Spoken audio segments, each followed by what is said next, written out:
button here. Okay, and thank you all for clicking the whatever button Zoom is asking us all to click. And I'm very glad to pass it over to the wonderful Carolina to lead us in our meditation sit today. Thank you so much, my friend. Thank you. Thank you. I'd like to start with a short quote.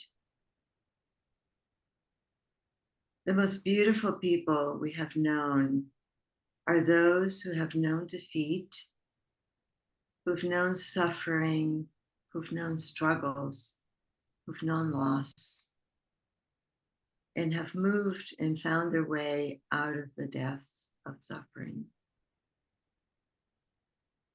It's Elizabeth Kubler-Ross.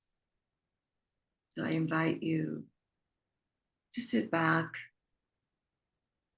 and if you're comfortable closing your eyes, please do, or simply gaze down. As we begin this internal practice that's supported by the Sangha, supported by us being together, supporting each other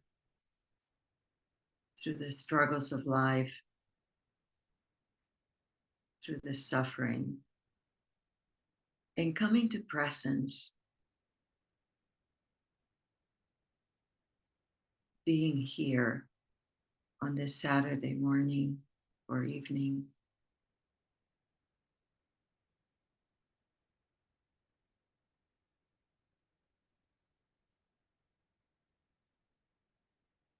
And so beginning by finding comfort in any part of the body,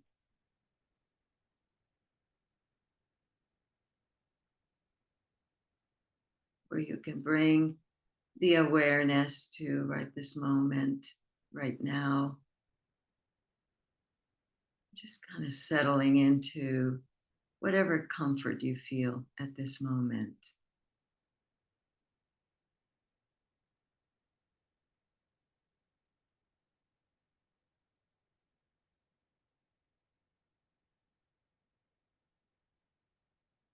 And we'll begin the meditation by arriving in this moment, honoring the body, our home,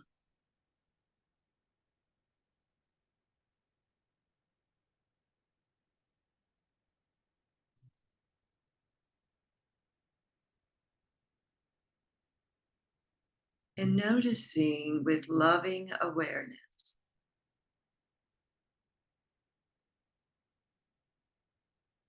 the sensations in the body, beginning with sensations in the feet.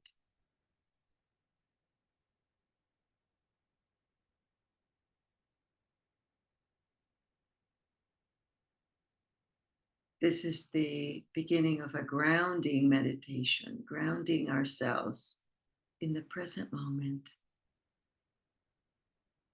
just for now.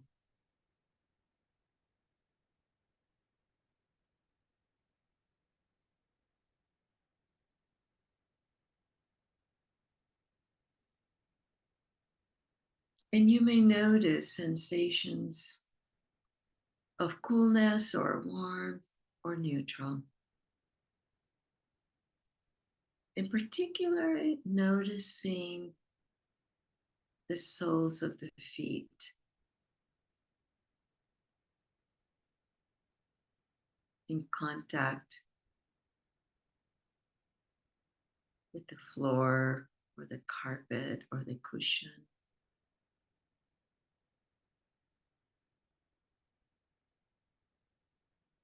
And letting those sensations be just as they are, simply noticing.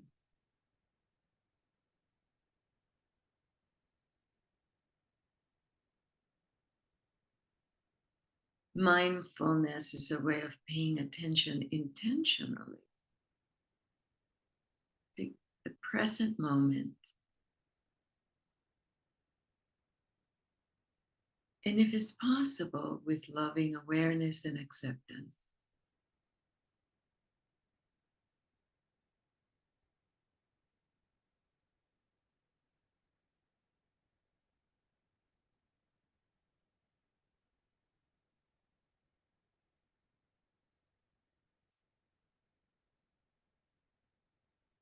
So we'll continue with the noticing and paying attention to how the body feels in contact with where you are right now.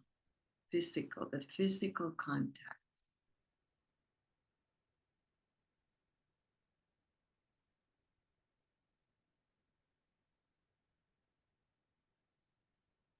Noticing the sensations of the sit bones on the chair or the cushion.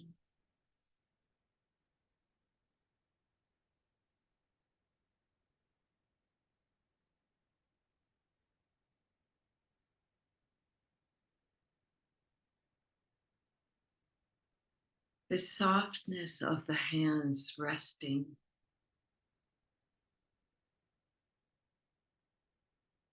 on your lap or the chair or the cushion.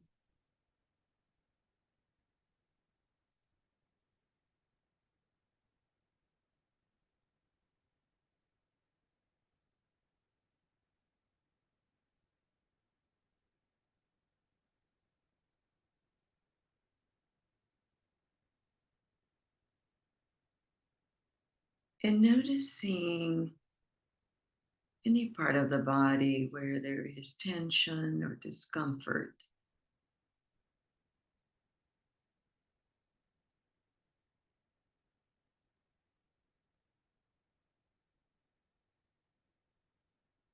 And if it's possible, bringing a sense of softening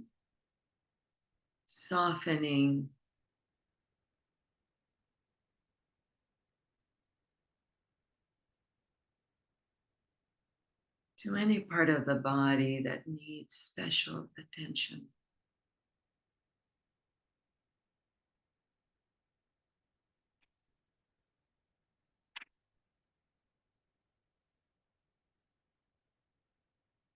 From the inside out.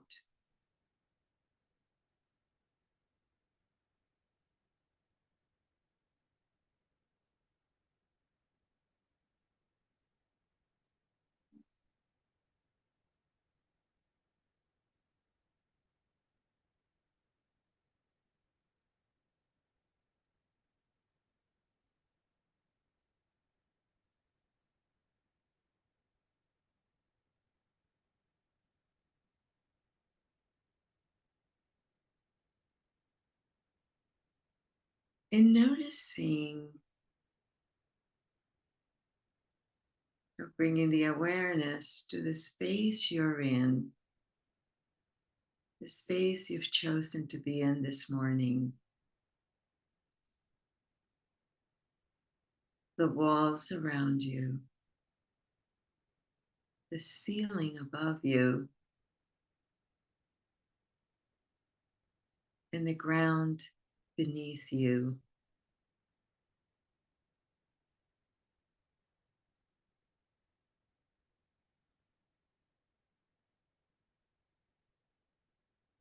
Awareness of being held by earth in this moment.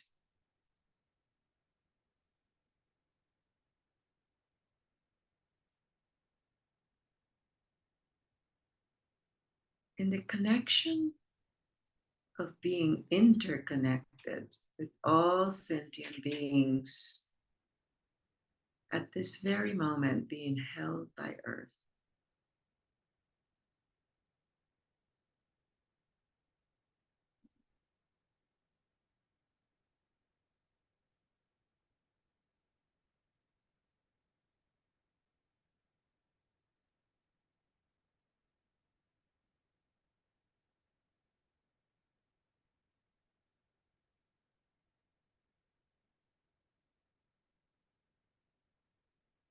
And as we find the anchors to keep us present,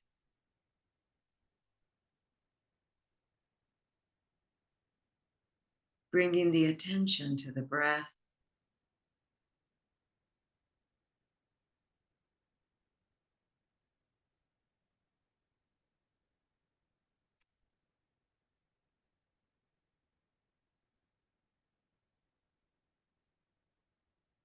noticing the rhythm of the breath in the body.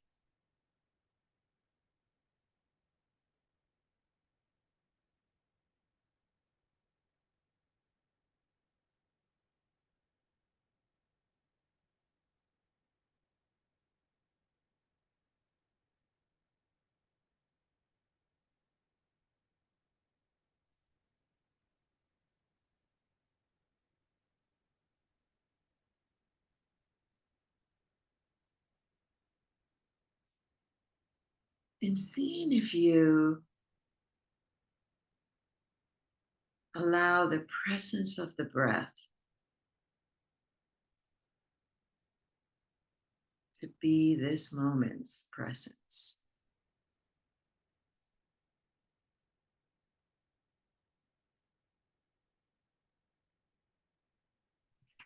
Simply noticing the in-breath in and the out-breath out.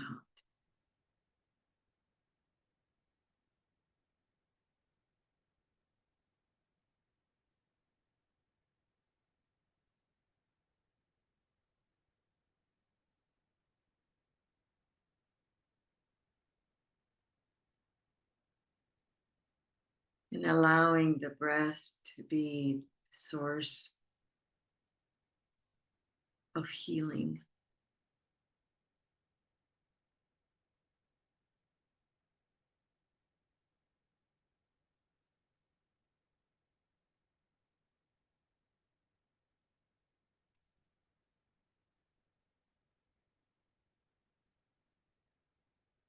The source of loving awareness to each and every moment.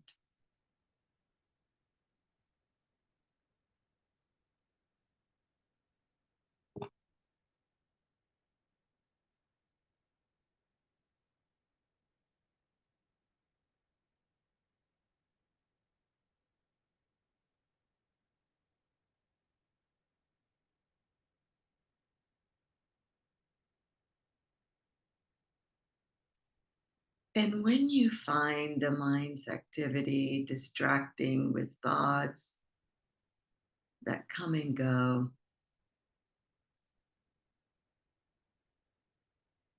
perhaps feelings,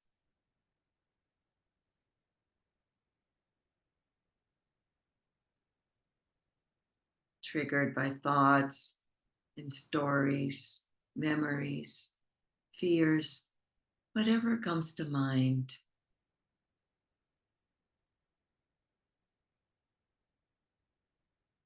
see if you can bring a sense of loving kindness to the activity of the mind,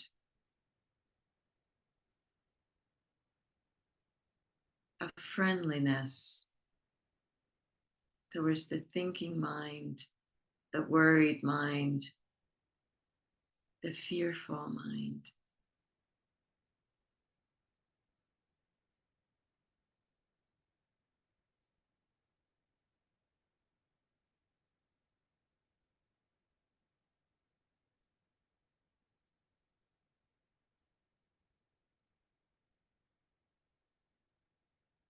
And returning the attention to the sensations of the next breath.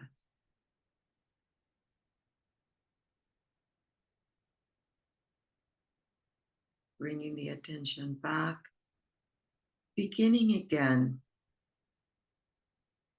with the present moment awareness of this moment, sitting here in this group, this support group, this loving group that we've joined this morning.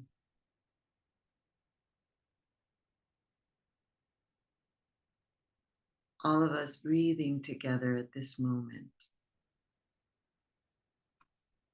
being present for each other and for ourselves.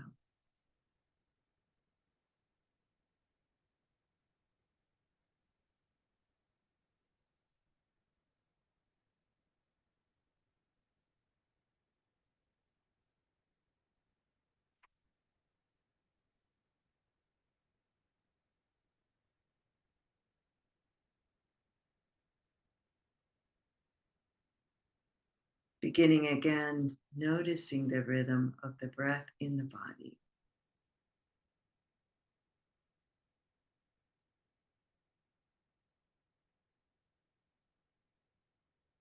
This is how this moment is.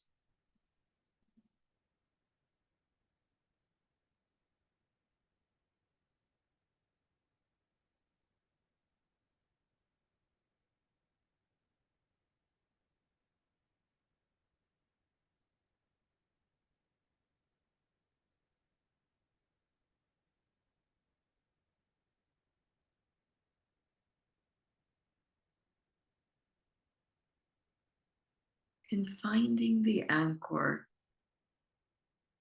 that's most helpful to you, whether it's the breath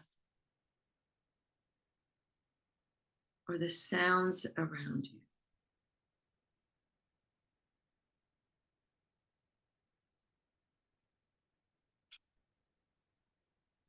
The sensations of the body,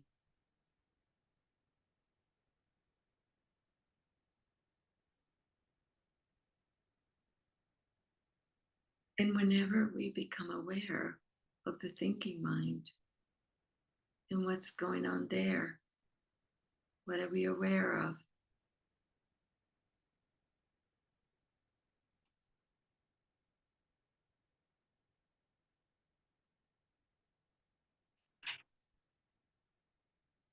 Is there something in this moment in the mind that we need to let go of?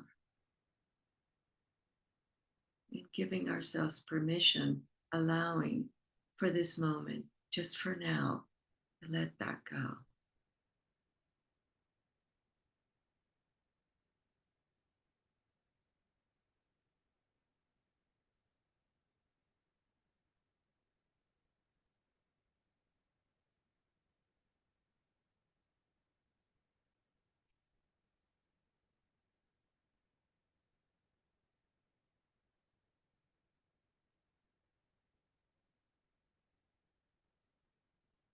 And returning again and again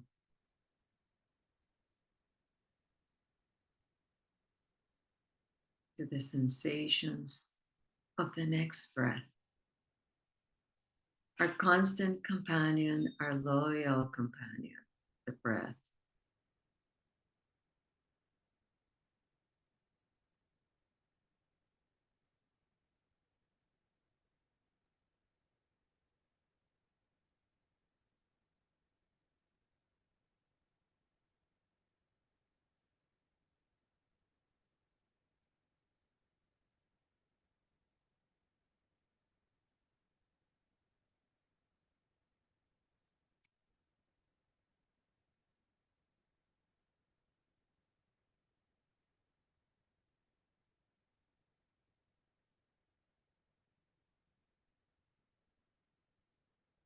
And bringing to this moment a moment of self-compassion.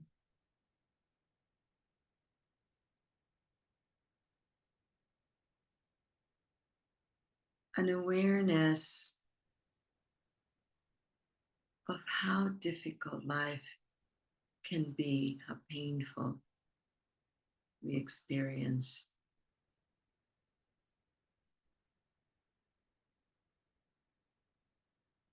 Life suffering.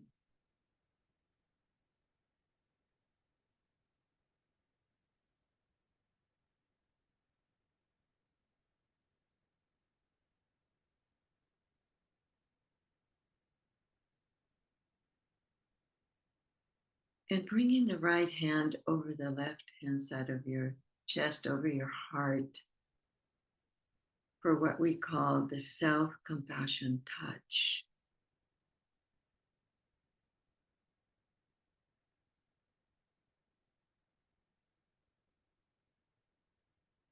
This touch, this sensation of the hand on the heart,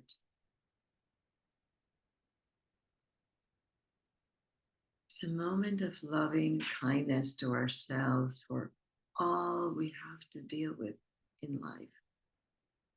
Recognition of how hard life is, how difficult things are, how difficult things can be.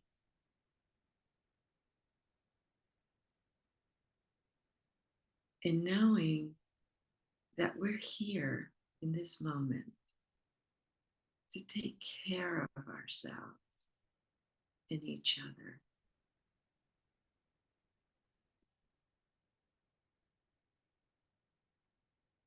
That we have the resilience to be here and now. sharing our life's journey and supporting one another through hope.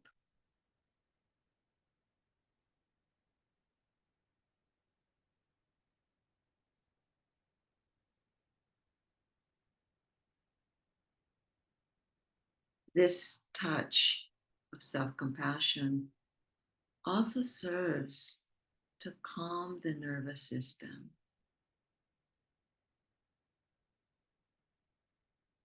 and can be utilized at any time of the day and night.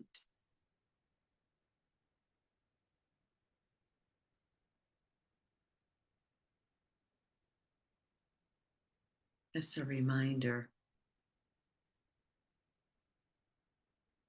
of our loving awareness and our resilience.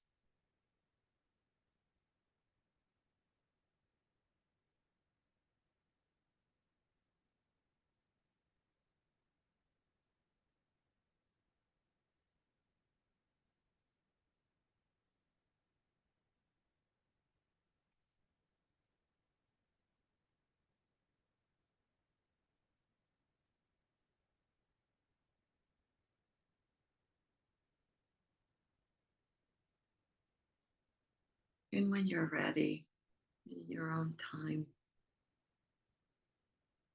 you can open your eyes and return to our Zoom group.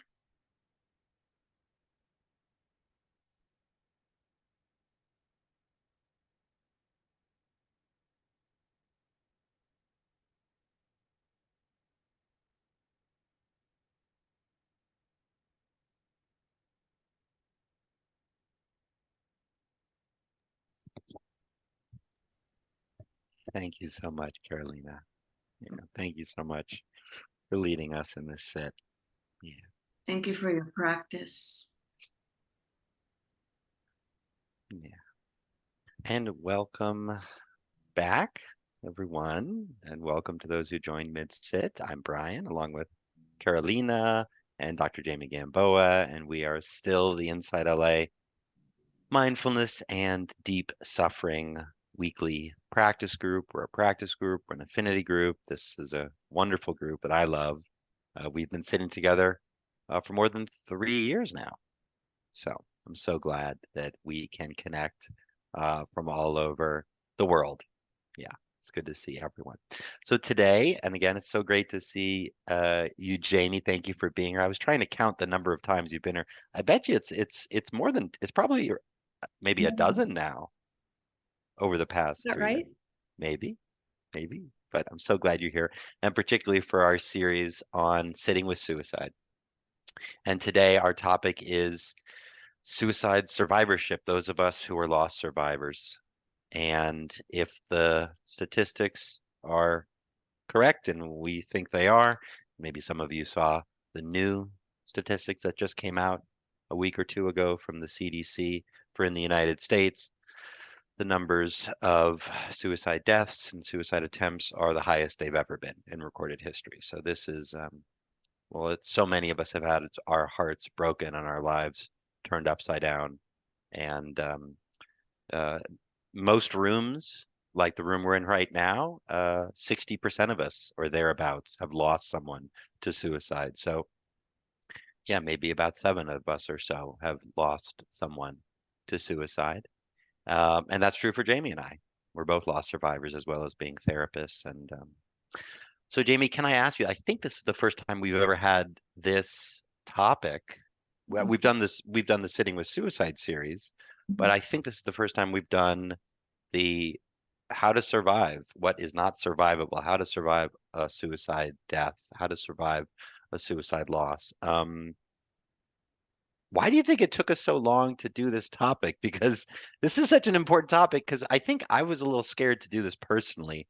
I'm just speaking for myself, but I guess that's not really my first question. But can you talk about why this is so important, and maybe also like why so few people do talk about this, even though it touches so many of us?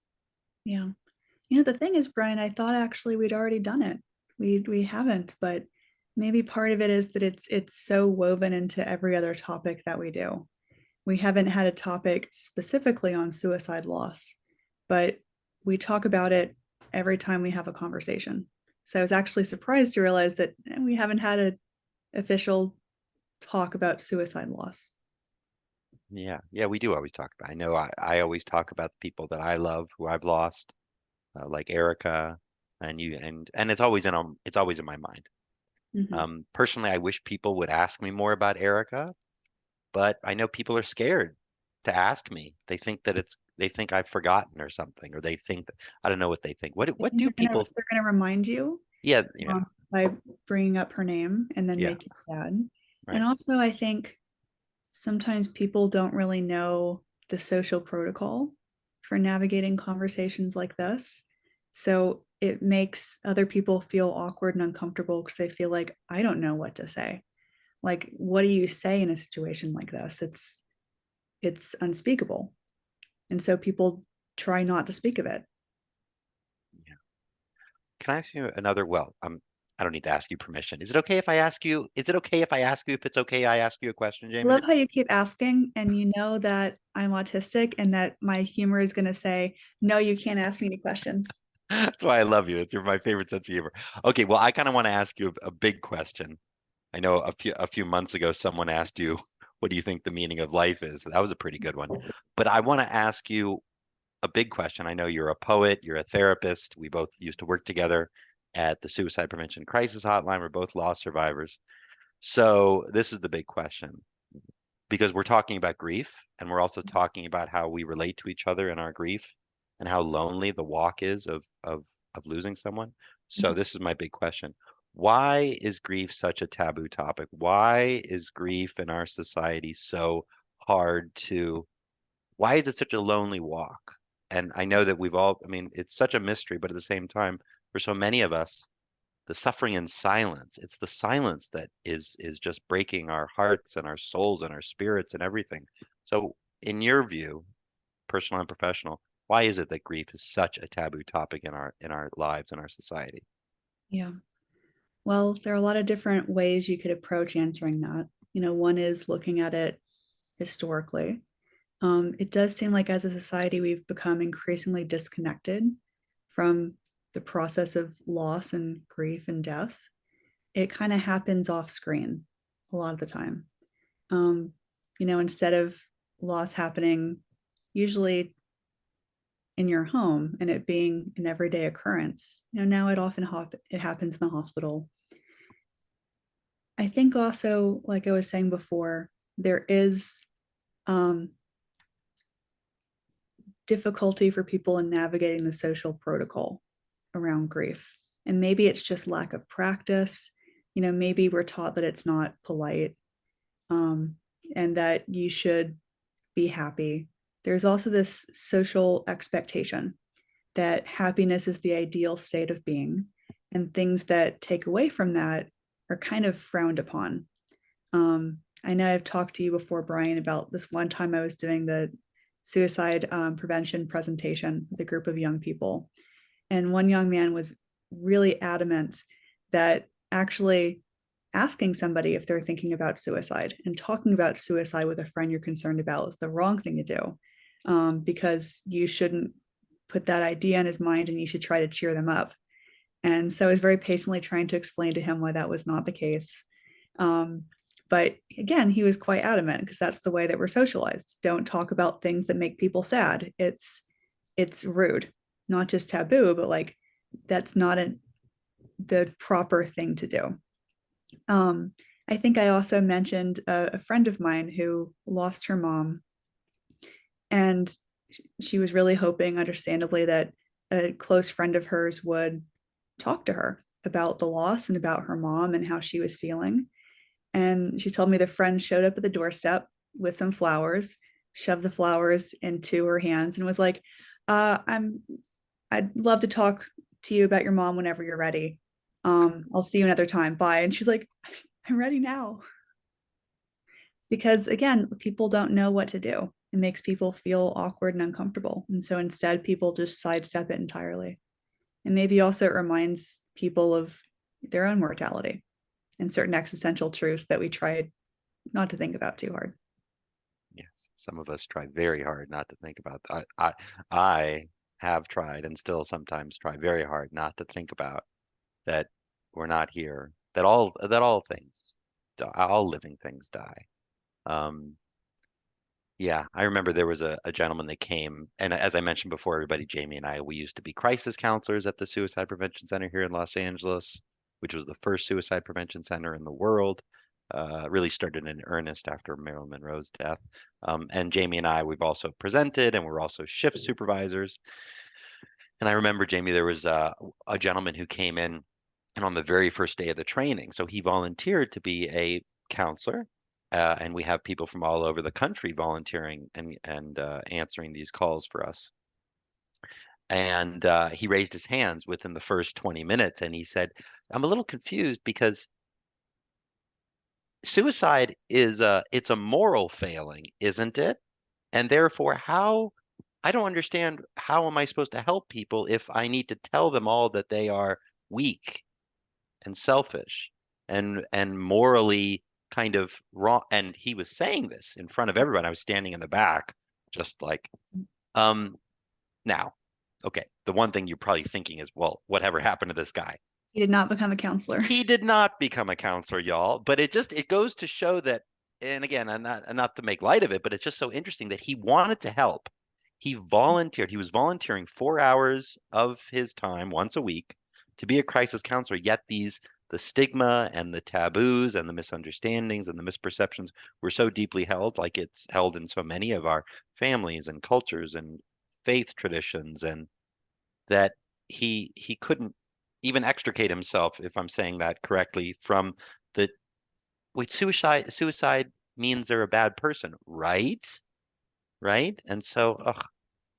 So, but yeah, like you said, Jamie, we don't talk about this. We don't get to practice it. When I've lost people, I didn't want to call people and tell them because I didn't want them to get scared of the conversation. I didn't want to say to them, "I lost a friend to suicide.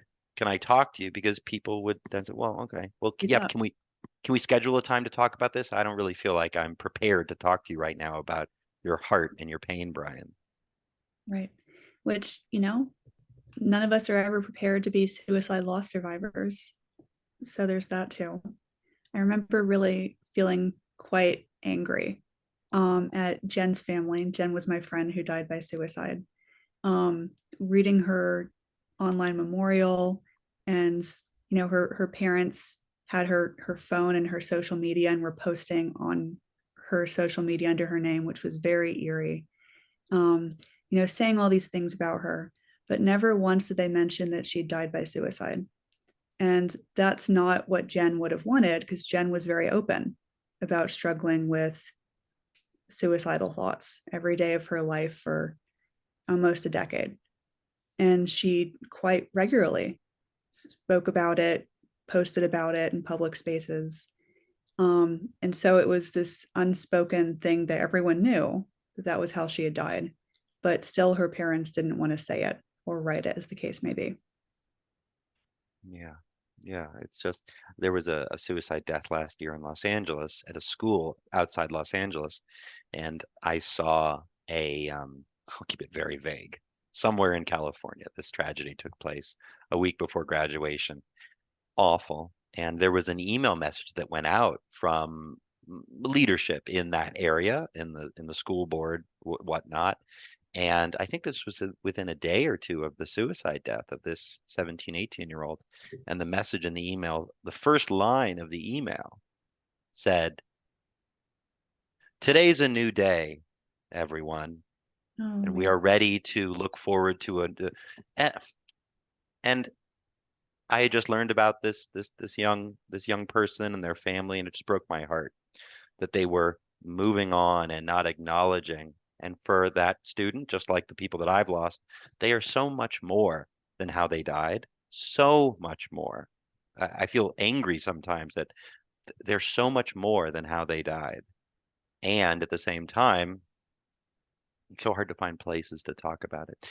Jamie, can I ask you a question? Let's say you had a new Okay, sorry. I know I asked. Okay, Thank I won't you. ask any more permission. Jamie, I am about to ask you a question. There, I turned it Okay. into a statement. Good. Now I can prepare myself. Okay, good. Prepare yourself. So say you have a new therapy client, right? And they're a loss survivor like us. What is your, and different, and by the way, everybody, some therapists have a very kind of directive approach. Some therapists like to, some therapists have a more like, okay, I think you should. That's okay. Some people like that. Others of us are less directive and we like to let the clients lead in the therapy process. So, Jamie, I'm curious. So, your style and your orientation aside for a second, what do you hope in your heart for a new client of yours who's a loss survivor? Maybe they don't know about the communities of us. They don't know the circles that exist in real life or in real in person and online. Maybe they don't know about the literature that's out there. Maybe they don't know about the movies and the poems and the art that have been created over the years by those of us who have lost someone to suicide. So what's your hope for that new client in their new grief journey? Yeah. I do have clients and have had clients who are loss survivors. So it's not a purely theoretical question. And I think my initial hope is that if nowhere else they have this one space to share their story, I always ask a lot about not just the person's death, but how they lived and how this person's presence continues to be a relationship, even though the person's gone.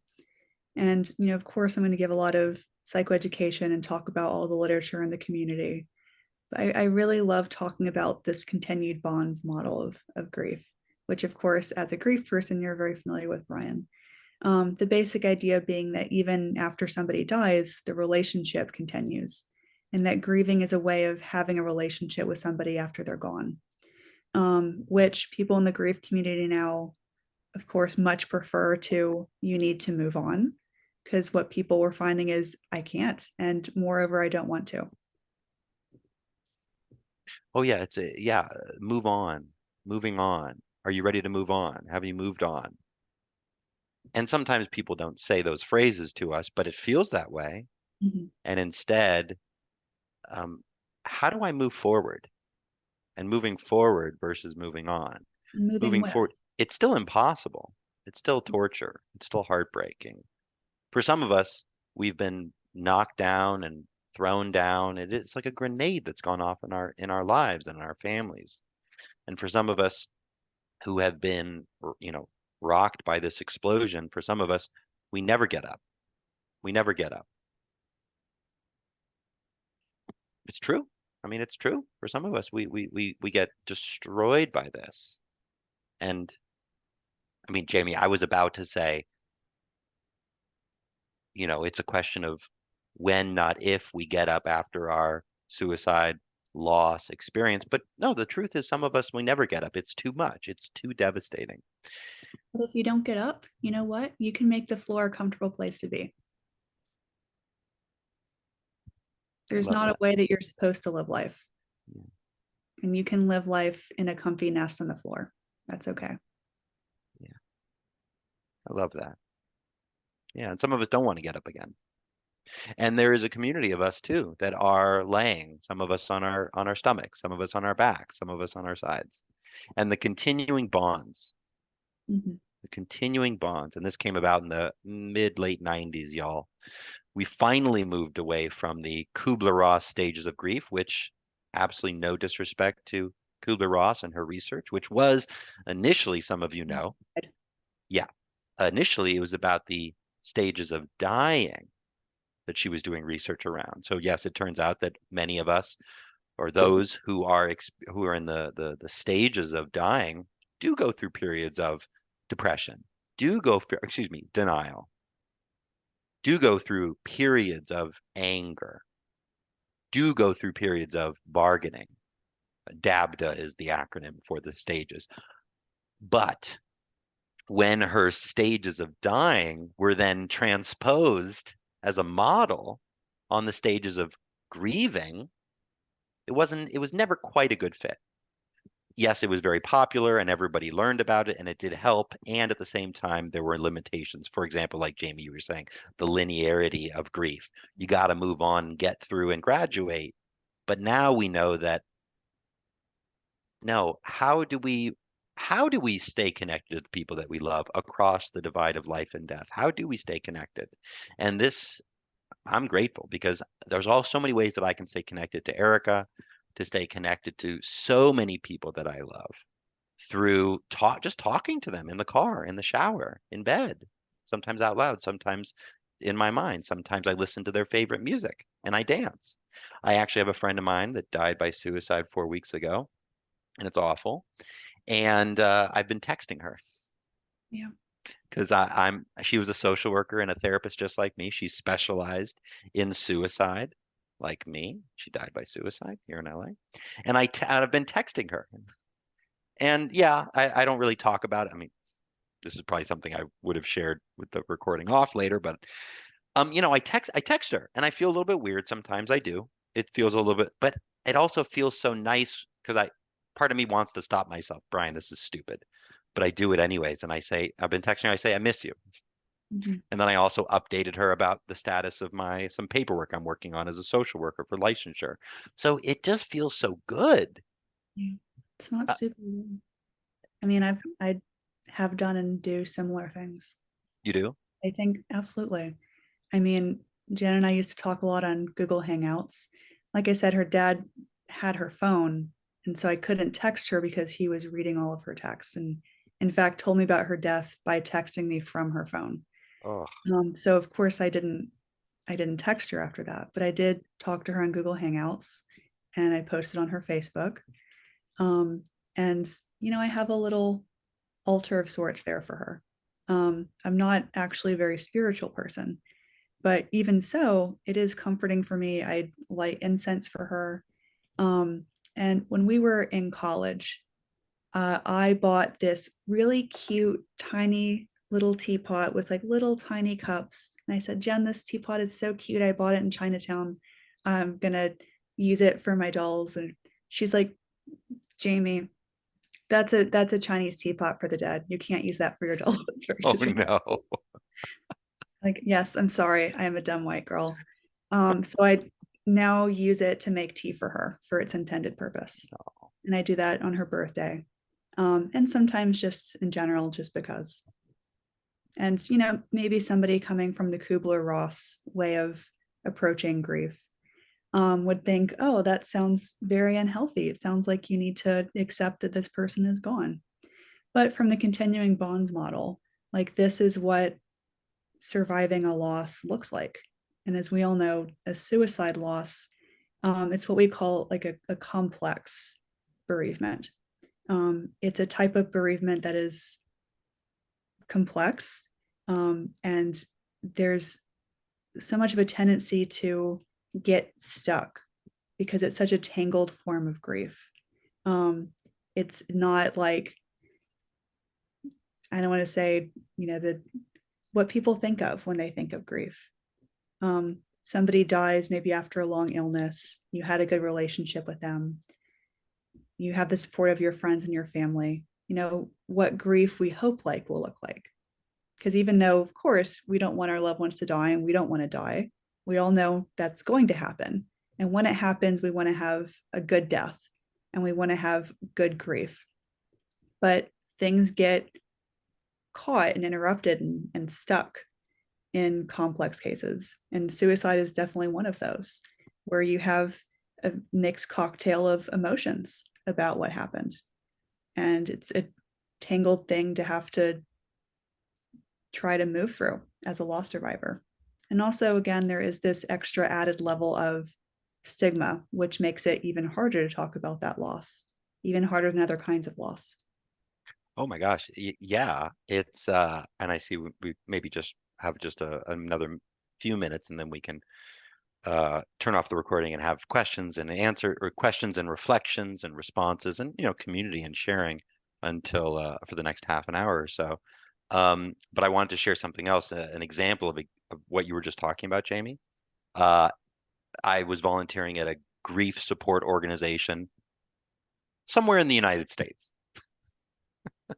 And they had a policy of not allowing suicide loss survivors into the general grief support groups.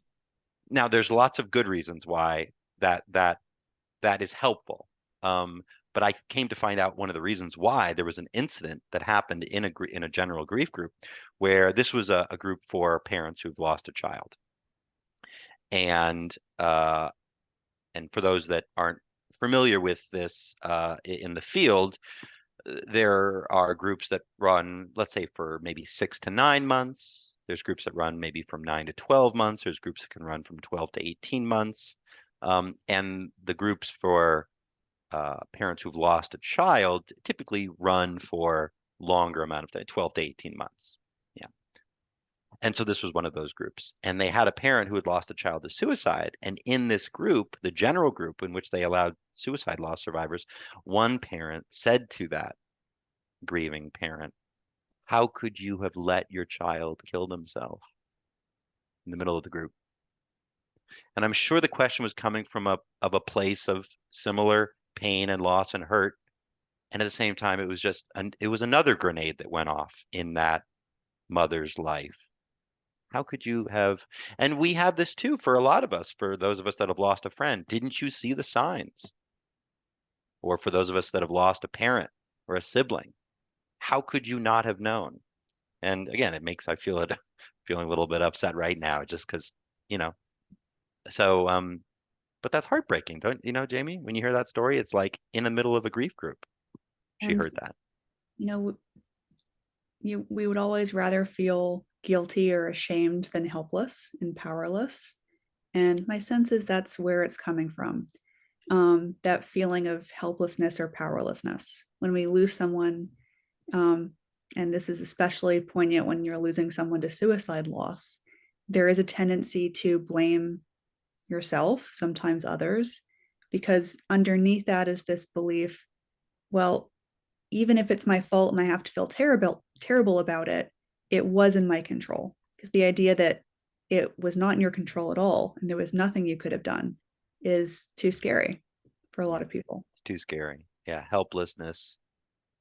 Yeah, helplessness really is one of the worst things to feel. And Brian, I would much rather feel guilty than helpless. I'd much rather be angry at myself than helpless. I'd much rather shame myself and beat myself up for what's happened instead of feeling helpless. So Jamie, can we maybe bring this in for a landing? And Another hour, right? well, yeah, today we only have another 20 minutes, but we are going to have more of these series. I mean, we're here every Saturday. Not every Saturday touches on suicide or suicide loss survivorship, but I'm glad that we have these sessions. I think at least once a month where we talk about this topic. So maybe, Jamie, if you have any final words. I mean, the thing that I'm just sitting with is all the people that I've lost and those people that I may lose in the future to suicide. Um, so, I'm going to do my best to not stay silent. And I don't want to stop talking about Erica. Mhm. I don't want to stop talking about her. She's amazing. She's brilliant. Yes, I often think about what could have been if she had more time, right? But that aside, just for now, I don't want to stop talking about her. And I know you feel that way about Jen too. So Yeah. that's kind of all I have to say about that. Any final words for you before we turn off the recording? I will say another way to think about grief is it is an honor and it's a gift. Before Jen died, she attempted for the first time 7 years before. And she told me many times very explicitly after that, that is eventually how I'm going to die one day. Even she would say that when she wasn't actively suicidal in the moment, but she's like, this is something that you need to accept. It's going to happen. And I know she said that to other people in her life. And it was really heartbreaking to see towards the end how people moved away to protect themselves because it hurt too much to continue to be in her life, knowing that that was coming soon. And I'm going to say that I'm really glad that I didn't and that we still had that time. Yeah, thank you. Yeah, and I'm grateful for the love that we feel for people. And some things never die. Love never dies. Thank goodness, too. So thank you, Jamie, for being here. Dr. Jamie Gamboa. Dr. Jamie Gamboa. Gamboa. And now I'm going to turn off the recording so we can all connect.